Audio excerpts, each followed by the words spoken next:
Good morning, y'all. It's April 1st. It's Saturday morning. I'm not going to be available another Sunday, so I'm doing a video this morning, and it's 70 degrees. They're saying it's going to rain here soon, so I thought, oh wow, I need to get out here and do this. It's misty. It feels great. My name's Rachel. I'm gardening for butterflies and for myself on the Alabama Gulf Coast in Zone 9A, and I'm going to show y'all what I've been doing. I mostly grow things in containers because I have armadillos that dig everything up. But I have been planting some things in the ground because I've decided I'm not going to buy more containers. I'm just going to keep the ones I have, and some of the stuff I've been putting in the ground so that I can put new things in containers. So I'm going to show y'all around. I'm going to start back here because now I have these 4 little gardens that I'm hoping will grow out. And I was going to show y'all what's happening to one of them because it's sort of upsetting to me. So the aster, do you see the edges of the aster? It's got this brown stuff. I don't know why that's happening. Now that happens to my sunflowers, and it also happens to my zinnias, and I don't know if that's because it's some sort of fungus or what. It doesn't kill them, but it looks ugly. So there's that. So I put the bird bath over here, hoping that raccoons won't be able to get into it anymore. And I didn't plant anything new out in the front yesterday, but I did change out the pot all the way down at the end. I do want to have a bench down there, but I've got to find a certain one. So oh yeah, I want to show you Emily Bronte. Look at this. Now, a little worm ate through part of it, but isn't she beautiful? And she's going to have kind of a little bit of a creamy center. Man, I have not had an Emily Bronte bloom in a while. I'm hoping that worms aren't going to destroy that. I feel kind of bad because yesterday I was talking about the wasps that come after worms, and I said that they were kind of dumb. You know, I just wanted them to work a little harder and a little faster, but they're actually pretty diligent. I saw a bunch of them out yesterday. You know, I would like for them not to get my butterfly caterpillars, but you know, they don't discriminate. They just get whatever caterpillars they find and eat them. I was going to tell y'all the names of some of the things that are super easy to grow in containers. First, I got to show you this. I think this is Generous Gardener. Isn't she pretty? So I've got Generous Gardener and I've got James Galway growing right here. So, and they kind of intertwined, so sometimes I'm not sure which is which, but I know this is James Galway right here. So lovely. So the things that grow in containers very well for me are pentas, those pink ones, and of course diamond frost euphorbia, and this blew my mind morning glory. And this gray kind of white thing, that is Dusty Miller. And that is and people don't treat it like that, but it is actually a perennial here in Zone 9A. So, and it gets flowers. I've never seen one in person, I don't think. They grow yellow flowers. So I'm really excited about that. I put a Salvia leucantha right here. I'd had something else. So, that does well in a container, although it's going to get huge and crazy, but the hummingbirds just love it. So that one is great in a container. Duranta is great in a container. This is Duranta. There are several kinds, I think, because I've had one that grows really tall, and then these, I think they will grow, but I trim them. So, and this is the white Mexican heather. And don't you love this color combination right here? Oh, wow. That just, oh, it thrills me. Thrills me. And then this is carrot. It was an organic carrot that I planted in a pot, just the carrot, actual carrot from the produce section. And it's been in this pot growing for probably like 4 or 5 months now. So something else that lends itself well, but will probably get too big and then I'll have to take it out, is this plumbago. I love the little blue flowers on it. Plumbago can get huge and crazy, but the armadillo, I had it out here, and the armadillo, something about it, it must attract grubs, because that's what armadillos are eating. Oops. And it would just dig around it just all the time. Then of course roses do well in containers, and kale, and this rosemary has gotten pretty big. I'm probably going to plant it in the ground. So I decided to plant this verbena and this, it's not diamond frost euphorbia, it is snow frost, let's see, diamond snow euphorbia in this pot. Doesn't it look, to me it looks like a wedding in a pot. Oh, I really love being able to see it from all the way down the path. And this is the view that I've been enjoying from the guest bedroom window this morning. Just all the patterns and colors, and I'm excited about when it all grows in and gets full and lush. So many colors, just it's so fun to me. And then of course, while I'm sitting there, hummingbirds will come along and drink out of these coral nymph salvia. And you know, they like to drink out of the let's see, the petunias. Yeah, I've got wild petunias and then this bubblegum petunia right there, super petunia. And I've seen them, and I'm going to share some video, probably yesterday I would have done that, but of them drinking out of the petunias. It's just precious. And this is a view standing, and of course, because all of the plants are new and you can still see the individual pots, but what I'm hoping is going to happen when everything starts growing and getting crazy, maybe you won't be able to see the individual pots. It'll just all be an explosion of plants. Here are some sweet California Dreamin' roses. They don't have any scent at all. I planted this buddleia. Let's see, I've got it used to be in a pot, but I needed the pot for something, so this is what it is. And it was in the ground last year and it didn't do well, but I don't think I had it in a good spot. So this buddleia I've got right here, and that should get a lot of sun, and I hope it's gonna like it. I also planted out the achillea right there, and I put some more creeping Jenny, and then when I cut those Blew My Mind salvias, I mean, not Blew My Mind, Blew My Mind Morning Glories in half. I put them right here. So, and I'm going to put some more. So I'm hoping that this area, when it fills in, will just be like all blue, and then, of course, green with this Creeping Jenny. You may recall that Gertrude Jekyll rose was gorgeous, and this is it, and it's completely covered in black spot, and which is just so tragic.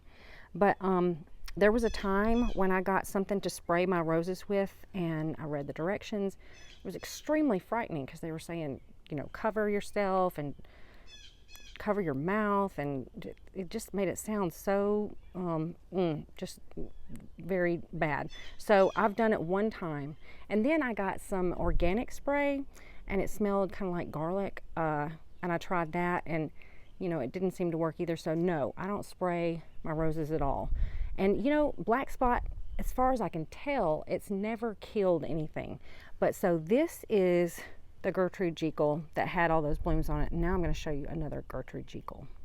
This is also Gertrude Jekyll. I got this one from David Austin, and the other one I got from Heirloom Roses. Now this one I got later. I think I've had this one for maybe a month. And so look how beautiful she is. No black spot or anything. I'm thinking I'm going to switch them out so that the pretty one will be up front. But another thing that I'm going to do today is I'm going to plant some things in this giant pot here. I'm going to plant some more passion flower vine. I was thinking I would make like a butterfly garden in a pot, and I was going to put fennel in it. But you know, the fennel gets massive, and I think I will put fennel in it, but I'm going to show you, how huge fennel gets. So, this is my fennel, and it grew back from, it was in this pot last year, and this is that's what it looks like there. So I'm going to show you my baby one. Look how cute this baby fennel is. It's so darling. So I'm going to put this one in that pot, and I don't know how long it'll take for it to get the size of the other one, but because it's going to get so huge, I should probably just put some maybe annual plants in there with the fennel, because I know it's going to overgrow it. Maybe I'll put some of these. I still have, and I think these are about to bloom. They've got pink flowers. This is that Gumfrina. So maybe I'll put some Gumfrina in that pot. And then these are those cuttings of the passion flower vine that I've had for a very long time. I need to do something with them. Another thing that I'm going to do today is I'm going to plant that pomegranate tree in the front yard. I can't have it back here. I've been seeing it from the kitchen window, and it's red. The blooms are red, the fruits are going to be red. It's been making me angry. I don't know why red in the garden just makes me mad. So I'm like a bull in a china shop. But I'll show it to you. This is a pomegranate tree flower, or pomegranate flower. Isn't it really beautiful? I mean, it is beautiful. I just don't want to see it from the kitchen window. So this thing is going to go in the front yard where no one is going to see it, well, for long. And we'll let the fruit grow out there. And there's some spots, there's some full sun areas in the front yard. So that's where this is going. And I've still got to plant out my new goodies from Carol in the bog garden. It looks like my old pitcher plant is doing great. That is a lot of growth from last week. And then the little Venus flytrap is doing great also. So this is going to be a really fun area to keep an eye on. There are some things in this area that I'm really excited about. I have got rue that I started from seed, and I've grown rue one time before, but it got dug up, and I've never seen it grow past like this size. So there it is right there. And rue is a larval host plant for some kind of butterfly that I can't think of right now. Also, this lavender, I've got high hopes for it. And this bush basil, so cute, so cute. This right here, I had it last year, and right now I think it's called Russian sage. I have never been able to keep Russian sage alive. So this one was in a pot and it died back, and it was horrible and pathetic, and I put it in the ground, and then it lived throughout the winter in the ground as just a little stick with a little bit of green on it. So I thought, you know what, I'm going to dig it back up. I'm going to put it in a pot by itself and see what happens. And then have some little milkweed right here that came back after it had been dug around forever. It's actually in the ground. But those things are very exciting to get to watch grow up. The first little hints of agastache flowers are starting to pop out. Now these things are incredible. They just flower nonstop from the spring until the fall. And what's great about them is the bees and the butterflies. Everybody loves them so much. They are very well appreciated in the garden. So if you can grow some, and they're super easy to grow from seed. That's why I have them, because otherwise, I've only seen, agastache in the stores, and it was like the orange kind. So I don't think I've ever seen them selling this color in the stores. And I think it's just the regular old agastache, just the plain kind. Another thing that I love about the agastache is that it smells like licorice. So I love to rub it. I think you can even make tea with it. I've done it in the past. It smells so yummy. I I never moved any of those hydrangeas like I thought I would. I thought that I would dig them up and put them in the front yard, but I just ran out of time and energy. But I'm actually glad that I didn't, because they're like filling in this area in the little cracks, and you know, they need a little bit of shade. So I think it's going to be mutually beneficial. And also, now look, I've even got a bloom on one of them. So I'm really enjoying that, and I hope that everybody who's living here together will live in harmony. But we will see. We will see. Oh wow, and this lemon verbena is living right here. It looks like it's grown twice the size that it was before. And now I'm kind of concerned that I didn't put this in a big enough pot. I may end up having to put this in something larger, because I think these can get pretty big. Although, of course, you know, mine never have, because I always kill them. But look at these colors and textures. Is this not fun? I mean, does it thrill you? I mean, it thrills me. It just thrills my heart to see all these colors. It's just so, I love it. Here are some fresh wild petunia blooms that a hummingbird is probably going to drink out of. And this is a wild petunia that just is growing up in the under the summer romance rose. And what I love about wild petunia is that it will just grow everywhere. And you know, if you don't like that, then you're not going to want it.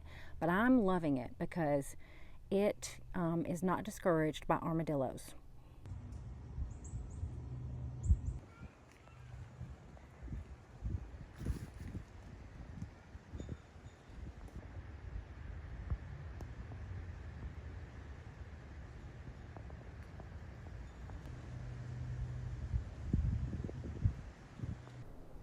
Yesterday, within hours of videoing the monarchs, the ones that were hanging upside down in J form turned into chrysalises. Is that not gorgeous? Look at how beautiful it is with the little golden dots on it. I mean, it shimmers in the light. It looks like jewelry. And this guy right here is making a little silk button right there, and he's going to hang upside down from that. And of course, it's right there on the edge of the container, which is kind of aggravating. But of course, this guy did it too. So, you know, I said that they were going to do it at the top of the container, and none of them have. Of course, they would love to prove me wrong. These other guys are pretty big and probably will be turning into chrysalises pretty soon. This guy right here, he is going to need maybe 4 or 5 more days. But I haven't even counted how many I've got in here. I think I have at least 10.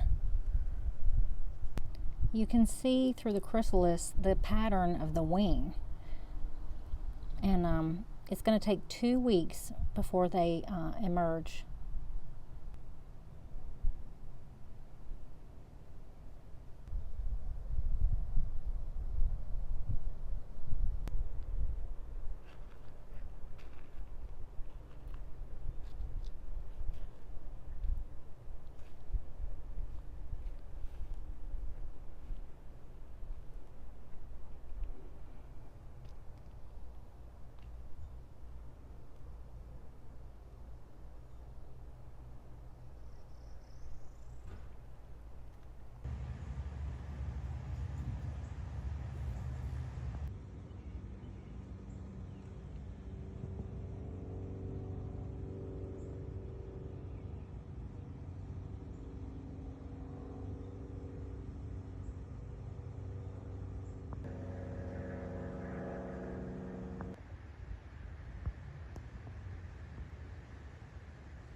Y'all, thank you so much for coming with me on my walk through my garden.